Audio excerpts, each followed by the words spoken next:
मेरे सरकारी कागजां के मुताबिक तो मेरा जन्म 2 जनवरी 1927 में होया है। मैं इधर उधर बड़ा छोटा भी हो सकता क्योंकि उन्होंने दिन भाल नहीं होंगी सी कोई। उन्होंने दिनों यानी साढ़े पिंड बहुत पुराना प्राइमरी स्कूल है। साढ़े पंडित देवी लाल रहे न शाहजी पिंड के थे, 26 साल साढ़े पिंड रहे। उन्होंने जो साढ़े पिंड को दिता, साडा पिंड उन्होंने मोड़ नहीं सकता। एक ज्ञानी मिस्टर से साढ़े पिंड के, वो इत्थे तो नहीं पढ़ाया उन्होंने, पहला वो दमदमा साहब पढ़ाते रहे, उस तो बाद वो बुलाडे आ गए थे। 1947 तो पहला एजुकेशन इन्नी महंगी सी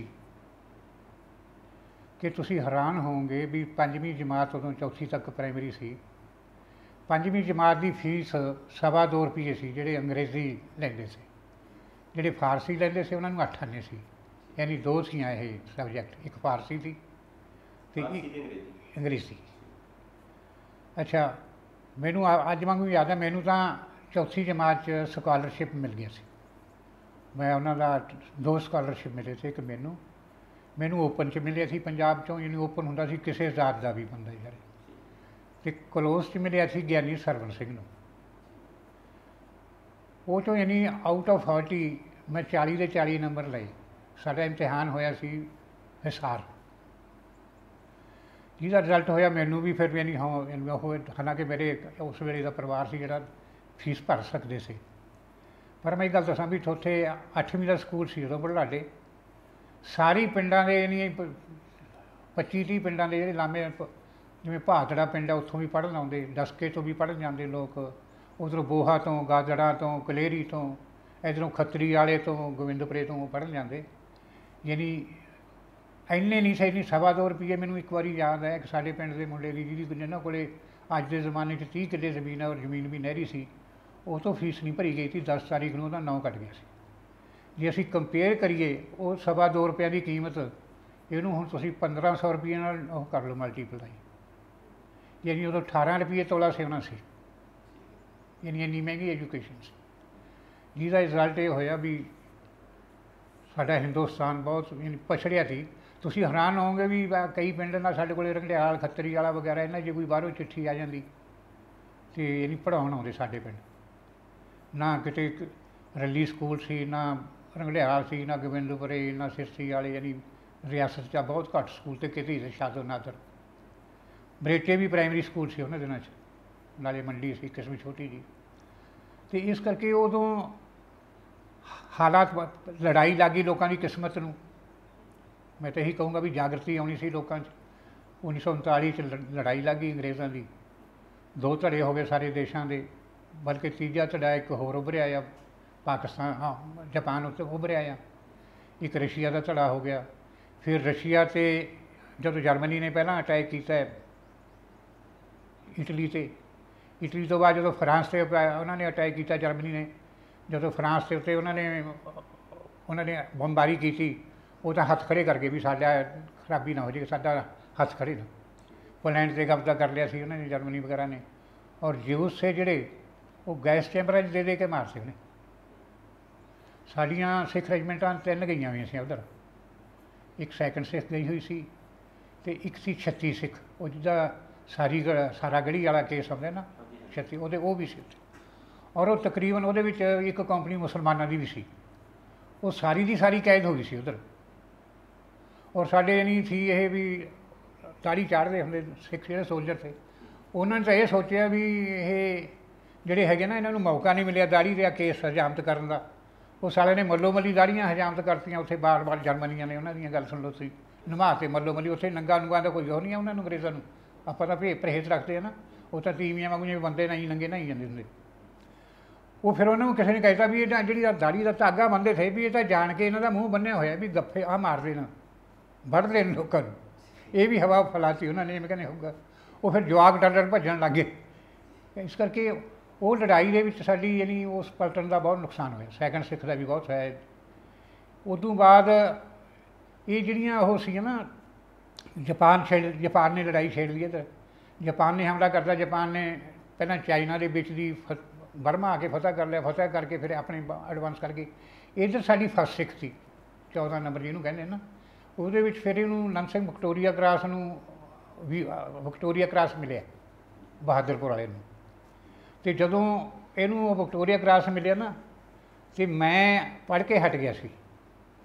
ਅਤੇ ਮੈਨੂੰ ਯਾਨੀ ਕਰਨਲ ਜੌਨਸਨ ਹੁੰਦਾ ਸਿੱਖ ਰੈਜੀਮੈਂਟ ਦਾ, ਉਹ ਵਿਕਟੋਰੀਆ ਕਰਾਸ ਦੇ ਪਿੰਡ ਜਾਣ ਖਾਤਰ ਰਸਤੇ 'ਚ ਸਾਡੇ ਪਿੰਡ ਗੁਰਦੁਆਰੇ ਠਹਿਰ ਗਿਆ। ਜਦੋਂ ਗੁਰਦੁਆਰੇ ਠਹਿਰਿਆ ਨਾ, ਅਤੇ ਸਰਦਾਰ ਨਰੋਤਮ ਸਿੰਘ, ਇਹਨਾਂ ਚੱਕਾਂ ਵਾਲੇ ਪਰਸ਼ੋਤਮ ਦਾ ਵੱਡਾ ਭਰਾ ਸੀ ਜਿਹੜਾ, ਉਹ ਨਾਲ ਆਇਆ ਸੀ, ਕਿਉਂਕਿ ਇਹਨਾਂ ਨੇ ਬਹੁਤ ਬੰਦੇ ਭਰਤੀ ਕਰਾਏ ਸੀ, ਔਰ ਇਹਨਾਂ ਨੂੰ 3 ਮਰੱਬੇ ਵੀ ਮਿਲੇ ਸੀ ਫਿਰ ਹਾਂਸੀ 'ਚ ਉਸੇ ਦੇ ਬਦਲੇ। ਅਤੇ ਉਹ ਕੀ ਹੋਇਆ, ਉਹ ਸਾਡੇ ਨਾਲ ਇਹਨਾਂ ਦਾ ਬਹੁਤ ਚੰਗਾ ਸੀ, ਕਿਉਂਕਿ ਨਾਨਕੇ ਸੀ ਇਹਨਾਂ ਦੇ ਸਾਡੇ ਪਿੰਡ। ਉਹ ਆਪਦੇ ਜਿਹੜੇ ਇਹਨਾਂ ਦੇ ਸਹੀ ਨਾਨਕੇ ਤੇ ਉਹਨਾਂ ਦਾ ਕੋਈ ਇੰਨਾ ਉਹ ਨਹੀਂ। ਸਾਡੇ ਮੇਰੇ ਬਾਪੂ ਜੀ ਹੋਰੀ ਤੇ ਜਿਹੜੇ ਉਹਨੇ ਦੁੱਧ ਦਾ ਲੈ ਕੇ ਗਿਆ, ਉਹਨੂੰ ਦੁੱਧ ਦੀ ਸੇਵਾ ਹੀ ਹੁੰਦੀ ਸੀ, ਚਾਹ ਚੂਹ ਤਾਂ ਹੈ ਨਹੀਂ ਸੀ ਉਹਨਾਂ ਦਿਨਾਂ 'ਚ। ਉਹ ਜਦੋਂ ਕਹਿੰਦੇ ਵੀ ਤੇਰੇ ਮੁੰਡੇ ਨੂੰ ਭਰਤੀ ਨਾ ਕਰਾ ਦਈਏ, ਕਹਿੰਦਾ ਤੁਹਾਡੀ ਮਰਜ਼ੀ ਹੈ। ਮੇਰੀ ਜਿੰਨੇ ਮੇਰੀ ਜ਼ਿੰਦਗੀ ਚਾਂਸ ਆਏ ਨਾ, ਵਿਦਿਨ 1 ਮਿੰਟ ਆਏ ਨੇ। ਮੈਂ ਪਟਵਾਰ 'ਚ ਸਿਲੈਕਟ ਹੋ ਗਿਆ ਸੀ ਹਿਸਾਰ, ਅਤੇ ਮੈਂ ਵਗ ਗਿਆ। ਮੈਂ ਗਿਆ ਉੱਥੇ ਅਤੇ ਜਾ ਕੇ ਰਗੂਸ ਟ੍ਰੇਨਿੰਗ ਕੀਤੀ। ਟ੍ਰੇਨਿੰਗ ਤੋਂ ਬਾਅਦ ਇੱਕ ਐਗਜ਼ਾਮੀਨੇਸ਼ਨ ਹੋਇਆ। ਉਦੋਂ ਜਿਹੜੇ ਕਲੈਰੀਕਲ ਲਾਈਨ ਹੁੰਦੀ ਨਾ, ਇਹ ਡਾਇਰੈਕਟ ਹੌਲਦਾਰ ਹੁੰਦੇ ਸੀ, ਔਰ ਗਰੁੱਪ ਵੀ ਹੁੰਦਾ ਇਹਨਾਂ ਦਾ। ਤਨਖਾਹ ਹੀ ਨਹੀਂ ਬਹੁਤ ਹੁੰਦੀ ਸੀ ਕਲੈਰੀਕਲ ਲਾਈਨ ਦੀ। ਉਹ ਜਦੋਂ ਮੈਂ ਪੇਪਰ ਦਿੱਤਾ, ਮੇਰੀ ਅੰਗਰੇਜ਼ੀ ਇੱਥੇ ਪੰਡਿਤ ਸ਼ੰਭੂਨਾਥ ਤੋਂ ਪੜ੍ਹੇ ਸੀ ਅਸੀਂ। ਉਹਨਾਂ ਦੇ ਨਾਲ ਤੁਸੀਂ ਹੈਰਾਨ ਹੋਵੋਗੇ, ਸਾਡਾ ਹੈੱਡ ਮਾਸਟਰ ਪੰਡਿਤ ਸ਼ੰਭੂਨਾਥ ਲਾਹੌਰ ਦਾ, ਅਤੇ ਜਿਹੜਾ ਉਰਦੂ ਦਾ ਟੀਚਰ ਸੀ ਲਖਨਊ ਦਾ ਅਫਜ਼ਲ ਖਾਂ, ਅਤੇ ਇੱਕ ਅਬਦੁਲ ਰਹਿਮਾਨ ਇੱਥੇ ਦਾ ਆਪਣੇ ਦਾ ਟੋਹਾਣੇ ਦਾ, ਇੱਕ ਮਾਸਟਰ ਜੋਧ ਸਿੰਘ ਸੀ ਜਿਹੜਾ ਮੈਥ ਦਾ, ਉਹ ਰੋਹਤਕ ਦਾ, ਇੱਕ ਪੰਡਿਤ ਤਾਰਾ ਚੰਦ ਮੈਥ ਦਾ ਟੀਚਰ, ਉਹ ਆਪਣੇ ਦਿੱਲੀ ਦਾ। ਇਹਨੀ ਸਿਰਫ ਗਿਆਨੀ ਮਿਸ ਸਿੰਘ ਸੀ ਆਪਣੇ ਜਿਹੜੇ ਲੋਕਲ ਯਾਨੀ ਪੰਜਾਬੀ ਦੇ ਟੀਚਰ ਸੀ। ਉਦੋਂ ਇੰਨੀ ਉਹ ਸੀ ਵੀ ਦੂਰ ਦੂਰ ਕਿੱਥੇ ਜਾ ਕੇ, ਹੁਣ ਤਾਂ ਹਰੇਕ ਟੀਚਰ ਆਪਣੇ ਪਿੰਡ 'ਚ ਨੌਕਰੀ ਭਾਲਦਾ।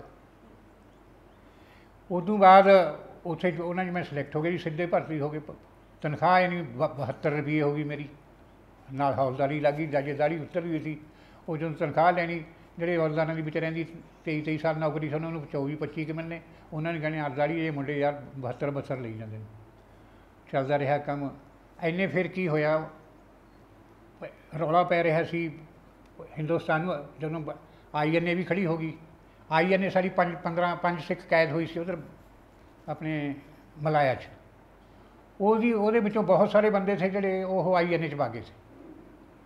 ਅਤੇ ਮਗਰੋਂ ਫਿਰ ਇਹਨਾਂ ਨੇ ਜਦੋਂ ਸੁਲ੍ਹਾ ਹੋ ਗਈ ਆਪ 'ਚ, ਜਦੋਂ ਇਹਨਾਂ ਨੇ ਹੀਰੋਸ਼ੀਮਾ ਆਪਣੇ ਬੰਬ ਡੇ ਗਏ ਨਾ ਸੰਨ 45 'ਚ ਅਮਰੀਕਾ ਨੇ, ਫਿਰ ਜਾਪਾਨ ਨੇ ਹੱਥ ਖੜ੍ਹੇ ਕਰਤੇ। ਉਦੋਂ ਬਾਅਦ ਜਦੋਂ ਪਹਿਲਾਂ ਵੈਸੇ ਉਹਨਾਂ ਨੇ ਜਿਹੜਾ ਇੱਕ ਪ੍ਰਿੰਸ ਆਫ ਵੇਲਜ਼ ਜਹਾਜ਼ ਸੀ ਅੰਗਰੇਜ਼ਾਂ ਦਾ, ਉਹ ਯਾਨੀ ਇੰਨਾ ਮਜ਼ਬੂਤ ਸੀ ਕਿ ਉਹਦੇ ਉੱਤੇ ਕੋਈ ਬੰਬ ਅਸਰ ਨਹੀਂ ਕਰਦਾ ਸੀ। ਫਿਰ ਉਹ ਇੱਕ ਉਹਨਾਂ ਨੇ ਦੇਖਿਆ ਵੀ ਧੂੰਆਂ ਕਿਹੜੇ ਟਾਈਮ 'ਤੇ ਛੱਡਦਾ, ਜਦੋਂ ਚਿਮਨੀ ਉਹ ਕਰਦੇ ਨਾ ਧੂੰਆਂ ਕੱਢਣ ਕਰਦਾ ਖਾਤਰ। ਉਹ ਫਿਰ ਜਾਪਾਨੀ ਨੇ ਇੱਕ ਨੇ ਨਾ ਹਵਾਈ ਜਹਾਜ਼ ਰਾਹੀਂ ਆਪਦੇ ਨਾਲ ਬੰਬ ਬੰਨ੍ਹ ਕੇ ਉਹਦੇ ਚਿਮਨੀ ਵਿੱਚ ਡਰੋਪ ਕੀਤਾ ਸੀ, ਔਰ ਪ੍ਰਿੰਸ ਆਫ ਵੇਲਜ਼ ਜਹਾਜ਼ ਫਿਰ ਡੁੱਬ ਗਿਆ। ਔਰ ਅੰਗਰੇਜ਼ਾਂ ਨੇ 7 ਦਿਨ ਉਹਦਾ ਅਫਸੋਸ ਮਨਾਇਆ ਸੀ। ਯਾਨੀ ਉਹਦੇ ਵਿੱਚ ਦੋ ਫੌਜਾਂ ਯਾਨੀ ਪੂਰੀਆਂ ਸਭ ਤੋਂ ਯਾਨੀ ਜਿਵੇਂ ਅਮਰੀਕਾ ਦੇ ਜਹਾਜ਼ ਨੂੰ ਇੰਨਾ ਤਾਕਤਵਰ ਜਹਾਜ਼ ਸੀ। ਫਿਰ ਉਹਨਾਂ ਦਾ ਯਾਨੀ ਅੰਗਰੇਜ਼ਾਂ ਦਾ ਦਿਲ ਟੁੱਟਿਆ ਹੋਇਆ ਸੀ। ਉਹ ਹੀਰੋਸ਼ੀਮਾ ਅਤੇ ਨਾਗਾਸਾਕੀ ਦੇ ਬੰਬ ਡਿੱਗਣ ਤੋਂ ਬਾਅਦ ਫਿਰ ਜਾਪਾਨ ਨੇ ਹੱਥ ਖੜ੍ਹੇ ਕਰਤੇ। ਜਾਪਾਨ ਨੇ ਹੱਥ ਖੜ੍ਹੇ, ਸੁਲ੍ਹਾ ਹੋ ਗਈ। ਸੁਲ੍ਹਾ ਹੋਣ ਤੋਂ ਬਾਅਦ ਚੱਲ ਪਿਆ ਕੰਮ ਜੀ। INA ਵਾਲਿਆਂ ਨੇ ਦੇਖੋ ਕੀਤਾ ਸੀ ਵੀ ਆਪਣੀ ਸੁਭਾਸ਼ ਚੰਦਰ ਬੋਸ ਨੇ। ਹੁਣ ਮੈਨੂੰ ਇੱਕ ਅਫਸੋਸ ਹੈ ਕਿ ਫਿਲਮ ਬਣੀ ਹੈ ਵੀ ਜਨਰਲ ਮੋਹਨ ਸਿੰਘ ਦਾ ਕਿਤੇ ਨਾਂ ਨਹੀਂ ਆਉਂਦਾ ਉਹ 'ਚ। ਮੈਂ ਦੇਖਦਾ ਰੋਜ਼ ਆਹ ਇਸ 'ਤੇ ਆਉਂਦਾ, ਹੁਣ ਟ੍ਰੇਲਰ ਜਿਹਾ ਆਉਂਦਾ, ਕੋਈ ਪਤਾ ਨਹੀਂ ਸਰਦਾਰ ਹੀ ਤਿਆਰ ਕਰ ਰਿਹਾ ਫਿਲਮ, ਕੋਈ ਪਤਾ ਨਹੀਂ ਕਿਹੜਾ ਉਹ ਆਦੀ INA ਦੀ। ਜਨਰਲ ਮੋਹਨ ਸਿੰਘ ਫਿਰ ਮਗਰੋਂ ਕਰਤਾ ਧਰਤਾ ਸੀ, ਉਹਨੇ ਕਮਾਂਡ ਸਾਂਭੀ ਸੀ। ਫਿਰ ਜਦੋਂ ਉਹਨਾਂ ਨੇ ਕਿਹਾ ਨਾ ਵੀ ਸਾਨੂੰ ਆਜ਼ਾਦੀ ਦਿਓਗੇ, ਜਾਪਾਨੀਆਂ ਨੇ ਇਸ ਕਰਕੇ ਕਮਿਟਮੈਂਟ 'ਤੇ ਫਸਲ ਪੈਦਾ ਹੋ ਗਈ ਸੀ ਨਾ ਜੀ ਪਹਿਲਾਂ ਹੀ। ਉਦੋਂ ਬਾਅਦ ਸੁਲ੍ਹਾ ਹੋ ਗਈ। ਸੁਲ੍ਹਾ ਹੋਣ ਤੋਂ ਬਾਅਦ ਜੀ ਫੌਜਾਂ ਆ ਗਈਆਂ, ਵਾਪਸ ਆ ਗਈਆਂ। ਫੌਜ ਜਿਹੜੇ ਕੈਦੀ ਸੀ ਉਹ ਵੀ ਆ ਗਏ, ਟਰਾਇਲ ਹੋਣ ਲੱਗ ਗਏ। ਟਰਾਇਲ ਹੋਣ ਤੋਂ ਬਾਅਦ ਫਿਰ ਇੱਧਰ ਕਾਂਗਰਸ ਨੇ ਕਿਹਾ ਵੀ ਸਾਨੂੰ ਆਜ਼ਾਦੀ ਦਿਓ। ਅੰਗਰੇਜ਼ ਮੰਨ ਗਏ ਵੀ ਹੁਣ ਅਸੀਂ ਜਦੋਂ INA ਵੀ ਬਗਾਵਤ ਕਰਤੀ, ਇੱਕ ਨੇਵੀ 'ਚ ਵੀ ਬਗਾਵਤ ਹੋ ਗਈ ਸੀ ਅੰਗਰੇਜ਼ਾਂ ਦੇ ਖਿਲਾਫ। ਅਤੇ ਇੱਕ ਸਾਡੀ ਯਾਨੀ ਉਹ ਆਇਆ ਨਹੀਂ ਕਿਸੇ ਹਿਸਟਰੀ 'ਚ, ਪਹਿਲਾਂ ਟੋਪੀਆਂ ਦਿੰਦੇ ਆ, ਲੋਹੇ ਦੇ ਟੋਪ ਜਿਹੇ ਹੁੰਦੇ ਨੇ ਨਾ, ਸਾਡੇ ਇੱਕ ਯੂਨਿਟ ਨੂੰ ਟੋਪੀਆਂ ਦਿੱਤੀਆਂ ਸੀਆਂ ਵੀ ਤੁਸੀਂ ਪਹਿਨੋ ਨਾ। ਅੰਗਰੇਜ਼ ਸਿੱਖ ਕਹਿੰਦੇ ਵੀ ਅਸੀਂ ਟੋਪੀ ਨਹੀਂ ਪਹਿਨਦੇ, ਅਤੇ ਉਹ ਫਿਰ ਦੇ ਦਿੱਤੀਆਂ ਕਮੀਜ਼ ਨੂੰ ਪਾ ਲਓ। ਫਿਰ ਸਾਰਿਆਂ ਨੇ ਨਾ ਸਮੁੰਦਰ 'ਤੇ ਡੇਕ ਦਿੰਦੀ। ਉਹਨਾਂ ਦਾ ਟਰਾਇਲ ਵੀ ਹੋਇਆ ਸੀ ਵਿਚਾਰਿਆਂ ਦਾ। ਉਦੋਂ ਬਾਅਦ ਆਜ਼ਾਦੀ ਉਹਨੇ ਪਾਕਿਸਤਾਨ ਬੜਾ ਰੌਲਾ ਪਿਆ, ਉਹ ਕਹੇ ਵੀ ਪਾਕਿਸਤਾਨ ਲੈਣਾ ਹੀ ਲੈਣਾ ਸੀ। ਕੁਛ ਅੰਗਰੇਜ਼ ਚਾਹੁੰਦੇ ਵੀ ਸੀ ਇਸ ਗੱਲ 'ਤੇ ਵੀ ਸਾਨੂੰ ਕੋਈ ਨਾ ਕੋਈ ਮਿਲੇ। ਫਿਰ ਸਾਰੀਆਂ ਸਟੇਟਾਂ ਸੀਆਂ ਜਿਹੜੀਆਂ ਆਜ਼ਾਦੀ ਤੋਂ ਬਾਅਦ ਬਟਵਾਰਾ ਹੋ ਗਿਆ ਜੀ, ਫੈਸਲਾ ਕਰ ਲਿਆ।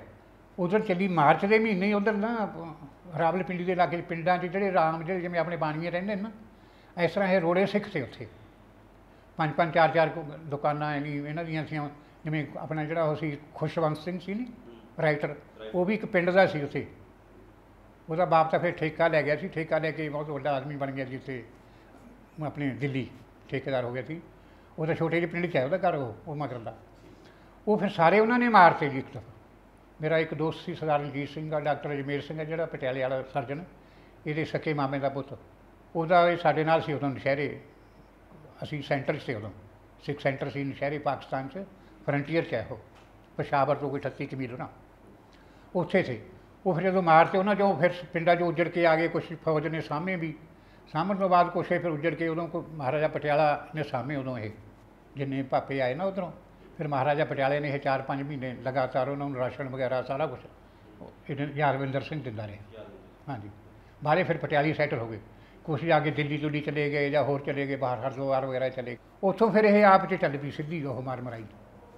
ਜਦੋਂ ਮਾਰ ਮਰਾਈ ਚੱਲੀ ਫਿਰ ਤਾਂ ਸ਼ਹਿਰਾਂ ਨੂੰ ਅੱਗ ਲਾਉਣ ਲੱਗ ਗਏ, ਇਹ ਸਾਰਾ ਕੁਛ ਹੋ ਗਏ।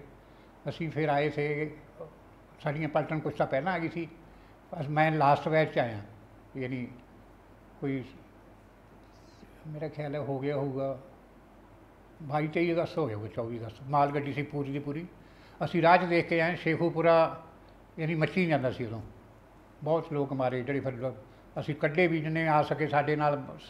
ਉੱਥੇ ਸਾਡੀ ਅਸੀਂ ਭੀੜੇ ਜਾਏ ਆ, ਬਹੁਤ ਲੰਬੀ ਗੱਡੀ ਸੀ, ਮਾਲ ਗੱਡੀ ਵੀ ਸੀ ਨਾਲ। ਉਦੋਂ ਬਾਅਦ ਆ ਕੇ ਅਸੀਂ ਅੰਬਾਲੇ, ਸਾਡੀ ਉਹ ਆ ਗਈ ਸਿੱਖ ਸੈਂਟਰ, ਪਹਿਲਾਂ ਅੰਬਾਲੇ ਆ ਗਿਆ, ਕੱਢਣੇ ਸ਼ੁਰੂ। ਅਤੇ ਉਦੋਂ ਬਾਅਦ ਫਿਰ ਫਸਾਦ ਹੋਏ ਬਹੁਤ ਜ਼ਬਰਦਸਤ। ਫਸਾਦ ਹੋਣ ਤੋਂ ਬਾਅਦ ਸਾਨੂੰ ਬਹੁਤ ਜ਼ਿਆਦਾ ਸਿੱਖ ਕੌਮ ਨੂੰ ਨੁਕਸਾਨ ਹੋਣਾ ਪਿਆ। ਗੱਡਿਆਂ 'ਤੇ ਆਏ ਨੇ ਲੋਕ, ਕੁਛ ਰਾਹ 'ਚ ਲੁੱਟ ਲਏ, ਜ਼ਨਾਨੀਆਂ ਲੁੱਟ ਲਈਆਂ, ਧੀਆਂ ਭੈਣਾਂ ਲੁੱਟ ਲਈਆਂ। ਸਾਡਾ ਗ੍ਰੰਥੀ ਸੀ ਜਿਹੜਾ ਕਿਰਪਾਲ ਸਿੰਘ, ਉਹਦੀਆਂ 2 ਬੇਟੀਆਂ ਨੂੰ ਲੈ ਕੇ ਸਾਰੇ ਪਾਕਿਸਤਾਨੀ ਕਸ਼ਮੀਰ 'ਚੋਂ। ਜ਼ਿਆਦਾਤਰ ਗ੍ਰੰਥੀ ਸੀ ਜਿਹੜੇ ਸਾਡੇ ਬ੍ਰਾਹਮਣ ਸਿੱਖ ਸੀ, ਸਿੱਖ ਪਲਟਨ 'ਚ ਬ੍ਰਾਹਮਣ ਸਿੱਖ ਬੜੇ ਉਹ ਸੀ, ਵਧੀਆ ਬੰਦੇ। ਉਹ ਫਿਰ ਮਗਰੋਂ ਆਈਆਂ ਜਦੋਂ ਆਪ 'ਚ ਸੁਲ੍ਹਾਨਾਮਾ ਜਿਹਾ ਹੋ ਗਿਆ ਨਾ, ਲੜਕੇ ਲੁੜਕੀਆਂ ਬਦੋਂ ਫਿਰ ਆਏ ਸੀ। ਇੱਥੇ ਵੀ ਸਾਡੇ ਪਿੰਡ ਵੀ 25-26 ਫੜ ਲਈਆਂ। ਇੱਥੇ ਡਸਕਾ ਹੁੰਦਾ ਸਾਡੇ ਕੋਲ, ਡਸਕੇ ਆ ਕੇ ਜਿਹੜੇ ਬਾਹਰਲੇ ਲੋਕ ਸੀ ਨਾ, ਡਸਕੇ ਵਾਲੇ ਨਹੀਂ ਲਿਖੇ ਗਏ ਜੀ, ਕਿਉਂਕਿ ਇਹਨਾਂ ਦੀ ਕੋਈ ਸਾਂਝ ਸੀ ਮਹਾਰਾਜਾ ਪਟਿਆਲੇ ਨਾਲ। ਉਹ ਆ ਕੇ ਸ਼ੈਲਟਰ ਲੈਣ ਲੱਗੇ, ਫਿਰ ਡਸਕੇ ਵਾਲਿਆਂ ਨੂੰ ਵੀ ਕਿਹਾ ਵੀ ਤੁਸੀਂ ਜਾਓ ਇੱਥੋਂ। ਸਾਡੇ ਪਿੰਡ ਦੇ ਲੋਕਾਂ ਨੇ ਬੜੇ, 1-2 ਘਰਾਂ ਨੇ ਬੜੇ ਹੱਥ ਰੰਗੇ ਉਹਨਾਂ ਨੂੰ ਲੁੱਟ ਲਟਾ ਕੇ, ਸਮਝੇ ਨਾ। ਉਦੋਂ ਬਾਅਦ ਕੀ ਹੋਇਆ, ਹੋਈਆਂ ਜਿਹੜੀਆਂ ਇਹਨੀ ਸਾਨੂੰ ਸਭ ਤੋਂ ਜ਼ਿਆਦਾ ਨੁਕਸਾਨ ਪੰਜਾਬ ਨੂੰ ਔਰ ਸਿੱਖਾਂ ਨੂੰ ਇਸ ਚੀਜ਼ 'ਚ ਉਠਾਉਣਾ ਪਿਆ। ਉਦੋਂ ਬਾਅਦ ਫਿਰ ਸਾਡੇ ਲਾ ਲਓ ਵੀ ਹੁਣ ਜਦੋਂ ਮਗਰੋਂ ਨਿਗਾਹ ਮਾਰਨਾ 1947 ਤੋਂ ਪਹਿਲਾਂ ਵੀ ਸਾਡਾ ਕੀ ਪੋਜੀਸ਼ਨ ਸੀ, ਅਸੀਂ ਕਦੇ ਸੋਚ ਵੀ ਨਹੀਂ ਸਕਦੇ ਤੇ ਵੀ ਇਹੋ ਜਿਹੇ ਮਕਾਨ 'ਚ ਬਹਿ ਜਾਂਗੇ। ਟੂ ਬੀ ਵੈਰੀ ਫਰੈਂਕ, ਵੱਡੇ ਤੋਂ ਵੱਡਾ ਇਹ ਹੁੰਦਾ ਸੀ ਵੀ ਦਰਵਾਜ਼ਾ ਹੁੰਦਾ ਇੱਕ ਵਧੀਆ, ਇੱਕ ਬੈਠਕ ਜੀ ਹੁੰਦੀ। ਯਾਨੀ ਜਿਹੜਾ ਹੁਣ 1947 ਤੋਂ ਪਹਿਲਾਂ ਬੇਟਾ, ਯਾਨੀ ਮੇਰੀ ਸੁਰਤ ਸਾਡੀ ਇੱਕ ਕੰਧ ਡਿੱਗ ਪਈ ਪੁਰਾਣੀ ਲੰਬੀ, ਕੋਈ ਹੈ ਇੰਨੀ ਕੁ ਲੰਬੀ ਕੰਧ ਸੀ, ਕੋਈ 50 ਫੁੱਟ। ਪਿੰਡ ਧਰਮਸ਼ਾਲਾ ਦੇ ਨਾਲ ਹੀ ਪਿੰਡ ਸੀ ਸਾਡਾ, ਘਰ ਸੀ। ਉਹ ਅਸੀਂ 5 ਰੁਪਏ ਹਜ਼ਾਰ 'ਚ ਲਿਆਂਦੀ ਹਰਿਆਊ ਤੋਂ, ਗੱਡਿਆਂ ਨਾਲ ਢੋਂਦੇ। ਉਦੋਂ ਭਾਈਚਾਰਾ ਹੁੰਦਾ ਬੜਾ, ਯਾਨੀ ਐਂ ਢੋ ਦਿੰਦੇ ਸੀ। ਉਦੋਂ ਮੇਰਾ ਖਿਆਲ ਹੈ 96% ਪਿੰਡ ਕੱਚਾ ਸੀ।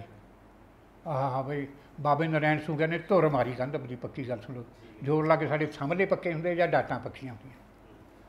ਇਸ ਕਰਕੇ ਹੁਣ ਜਦੋਂ ਮੈਂ ਮਗਰ ਨਿਗਾਹ ਮਾਰਦਾ, ਸਾਡਾ ਰਹਿਣ ਸਹਿਣ ਦਾ ਮਿਆਰ 10,000 ਗੁਣਾ ਵੱਧ ਗਿਆ, ਐਡੂ ਘੱਟ ਨਹੀਂ ਹੈ। 1947 ਤੋਂ ਪਹਿਲਾਂ 95% ਬੁੱਢੀਆਂ ਦੇ ਜੂਆਂ ਹੁੰਦੀਆਂ। ਕੰਮ ਇਹਨਾਂ ਨੂੰ ਬੜਾ ਸੀ ਵਿਚਾਰੀਆਂ ਨੂੰ। ਪਹਿਲਾਂ ਤਾਂ ਚੱਕੀ ਝੋਂਦੀਆਂ, ਨਾ ਤਾਂ ਮਸ਼ੀਨ ਸੀ, ਕਿਸੇ ਪਿੰਡ 'ਚ ਖਰਾਸ ਲੱਗੀ ਹੁੰਦੀ, ਉਹ ਖਰਾਸ 'ਤੇ ਪੀ ਲੈਂਦੇ ਲੋਕ ਉੱਠ ਜੋੜ ਕੇ। ਜਾਂ ਫਿਰ ਉਦੋਂ ਬਾਅਦ ਫਿਰ ਦਾਣਾ ਵੀ ਇਹਨਾਂ ਨੇ ਦਲਣਾ, ਸਾਰਾ ਕੁਛ ਕਰਨਾ। ਉਦੋਂ ਬਾਅਦ ਸਾਨੂੰ ਪਤਾ ਸਾਡੀ ਮਾਂ ਕੀ ਕਰ ਦਿੰਦੀ, ਪਹਿਲਾਂ ਚੱਕੀ ਝੋਂਦੀ ਸਾਡੇ ਖਾਤਰ। ਫਿਰ ਅਸੀਂ ਜਾਂਦੇ ਬੁਲਾਡੇ ਪੜ੍ਹਨ, ਜਦੋਂ 4 ਵਜੇ ਸਾਨੂੰ ਪਰੌਂਠੇ ਪਕਾਉਂਦੀ। ਪਰੌਂਠੇ ਪਾ ਕੇ ਅਸੀਂ ਗਿਆਨੀ ਮਿਸੋਂ ਦੇ ਘਰੇ ਇਕੱਠੇ ਹੋ ਜਾਂਦੇ, 12-13 ਮੁੰਡੇ ਇਕੱਠੇ ਹੋ ਕੇ ਜਾਂਦੇ। ਫਿਰ ਰਾਹ 'ਚ ਨਹਿਰ ਆਉਂਦੀ ਹੈ ਸਾਡੇ ਬੁਲਾਡੇ ਦੇ ਉੱਤੇ, ਉੱਥੇ ਬੈਠ ਕੇ ਅਸੀਂ ਇੱਕ ਪਰੌਂਠਾ ਖਾਂਦੇ। ਅਤੇ 6:30 ਵਜੇ ਘੰਟੀ ਵੱਜ ਜਾਂਦੀ, 6:30 ਵਜੇ ਸਕੂਲ ਲੱਗਦਾ ਉਦੋਂ ਗਰਮੀਆਂ 'ਚ। ਅਤੇ ਉਹੋ ਜਿਹੇ ਸਮੇਂ ਸੀ ਬੇਟਾ। ਅਤੇ ਯਾਨੀ ਹੁਣ ਜਦੋਂ ਸੋਚਦੇ ਹਾਂ ਅਸੀਂ, ਹੁਣ ਮੇਰਾ ਖਿਆਲ ਹੈ ਜੂੰ ਤੁਸੀਂ ਤਾਂ ਦੇਖੀ ਵੀ ਨਹੀਂ ਹੋਣੀ, ਕਿ ਦੇਖੀ ਹੈ? ਹੈਂ, ਲੀਕਾਂ ਹੁੰਦੀਆਂ ਇੱਥੇ ਜੜ੍ਹਾਂ 'ਚ, ਜਿਵੇਂ ਮੈਸਾਂ ਦੀ ਲੀਕਾਂ ਨਾ ਹੁੰਦੀਆਂ, ਐਂ ਸਿਰ 'ਚ ਕਾਲੀਆਂ ਜੂਆਂ ਹੁੰਦੀਆਂ, ਕੱਪੜਿਆਂ 'ਚ ਚਿੱਟੀਆਂ ਜੂਆਂ ਹੁੰਦੀਆਂ। ਔਰ ਫਿਰ ਬੁੱਢੀਆਂ ਕੀ ਕਰਦੀਆਂ ਵਿਚਾਰੀਆਂ, ਉਬਲਦੇ ਉਬਾਲ ਕੇ ਨਾ, ਜਦੋਂ ਫਿਰ ਉਹਦੇ ਵਿੱਚ ਦਿੰਦੀਆਂ ਕੱਪੜਿਆਂ ਨੂੰ ਧੋਣ ਖਾਤਰ। ਸੋਡਾ ਹੁੰਦਾ ਜਾਂ ਤਾਂ ਸੋਡਾ, ਤੁਸੀਂ ਤਾਂ ਦੇਖਿਆ ਵੀ ਨਹੀਂ ਹੋਣਾ, ਸੋਡਾ ਕੱਪੜੇ ਧੋਣ ਵਾਲਾ ਚਿੱਟਾ ਜਿਹਾ ਪਾਊਡਰ ਸੀ। ਉਹ ਪਾ ਲੈਂਦੀਆਂ ਵੀ ਹਾਂ ਸੋਡੇ ਨਾਲ ਧੋਤੇ ਨੇ ਕੱਪੜੇ। ਸਨਲਾਈਟ ਸਾਬਣ ਨੂੰ ਲੋਕ ਐਂ ਸਮਝਦੇ ਬਹੁਤ ਵੱਡੀ ਚੀज़ है। मेरे चाचे होनी लठ मारते थे, ये शकीन जे थे, ये सनलाइट साबन नाल नहाते थे। साढ़े खूह चलता होंदा, उत्ते जदों आके नहाते ना सवाई होनी तो बई सनलाइट नाल नहाते। लस्सी इन्नी अज दी खट्टी लस्सी रख ली बुढ़ियां जी नहाउंदियां, वो चो पानी नत्यारता, दूजे दिन फिर नत्यारता, फिर तीजे दिन जदों बाहली खट्टी होंदी फिर केसी नहाउंदियां। और नहाउंदियां भी किन्ने चिर बाद, कोई महीने बाद, कोई 2 महीने बाद, उदों तसाणियां होंदियां जां होंदियां सिर गुंददियां।